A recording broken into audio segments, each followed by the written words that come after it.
High friends, எல்லாருக்கும் வணக்கம். Welcome back to mom 60. மணி இப்போ 8:40 ஆக போகுது. நான் 7 மணிக்கு தான் எழுந்தேன் இன்றைக்கி. இடையில கேஸ் சிலிண்டர் வேறு தீர்ந்து போய் அது கொண்டு வந்து வைக்க அரை மணி நேரம் ரொம்ப ஆடிட்டேன். இங்கே வந்து ஒயிட் ரைஸ் பண்ணியிருக்கேன். அடுத்து இங்கே வந்துட்டு செடக்காராமணின்னு சொல்லுவோம், அதை வறுத்து போட்டு ஒரு நூற்கல் போட்டு குழம்பு வச்சுருக்கேன். தேங்காய்லாம் சேர்க்கலை. அடுத்து இங்கே வந்துட்டு கேரட் வந்து மிளகுத்தூள் போட்டு பொரியல் பண்ணியிருக்கேன். இங்கே வந்து 3 முட்டையை அவிச்சு வச்சுருக்கேன். இங்கே தயிர் இருக்குது.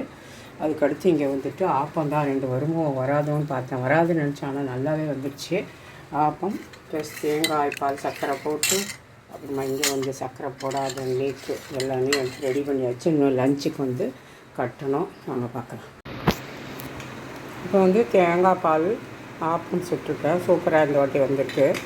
எனக்கு தான் இது நான் தான் சாப்பிட போகிறேன். நல்லா பெரிய பெரிய ஆப்பாடு வந்து இந்த கலர் என்ன நினைக்காங்க, நாட்டு சக்கரை. இன்றைக்கி மதிய சாப்பாடு என்னோடய சாப்பாடு இதுதான் பிளேட்டில் போட்டிருக்கேன். சாதம், காராமணி குழம்பு, கேரட் பொரியல், முட்டை, மாங்காய் இனிப்பு பச்சடி. இது என்னோடய பிளேட்டு. இன்றைக்கி மதியம் சாப்பாடு. நான் இன்றைக்கி இந்த மாங்காய் பச்சடியோடு தான் சாப்பிட போகிறேன்.